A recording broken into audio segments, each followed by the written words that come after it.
ആ ആംബുലൻസിലുള്ള സ്ട്രെച്ചറിൽ കിടത്തി. അവൻ ഇങ്ങനെ നോക്കുമ്പോൾ നോക്കിക്കൊണ്ടിരിക്കുന്നു, അനങ്ങുന്നില്ല, ചലനമില്ല, ശരീരമാകെ എല്ലാം നിലച്ചു. അതായത് ഡെഡായി, അവൻ ചത്തു. 1 മിനിറ്റാകും. ഞാൻ അമ്മയോട് ചോദിച്ചതാണ്, അമ്മേ ഉടമ്പടി ഇത്രയുമാണോ? ഞാൻ ഉടമ്പടിയിൽ ജീവിക്കുന്ന മകനല്ലേ, അമ്മയ്ക്ക് അറിയാമല്ലോ, പിന്നെ എന്താ ഇങ്ങനെ സംഭവിക്കുന്നത്? ഇങ്ങനെ സംഭവിച്ചത്, അവൻ ചത്ത് എന്ന് പറഞ്ഞ് ഞാൻ ചാടാൻ വേണ്ടി ഒരുങ്ങി. ഓടുന്ന വണ്ടിയിൽ നിന്നും ചാടി. അപ്പം ആംബുലൻസ് ഡ്രൈവർ ചോദിക്കുന്നു, ഞാൻ വണ്ടി ഒതുക്കട്ടോ? വേണ്ട, വണ്ടി പോയിക്കോട്ടെ, മെഡിക്കലിൽ തന്നെ പോട്ടെ.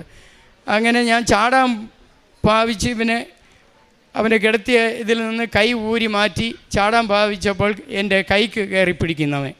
പിടിച്ചിട്ട് പറഞ്ഞു, അപ്പ എന്തിനാണ് കരയുന്നത്? എനിക്കേ അറിഞ്ഞുകൂടാ ഞാൻ ഏതവസ്ഥയിലാണ് കരയുന്നോ ചിരിക്കുന്നോ, എനിക്കേ അറിയത്തില്ല.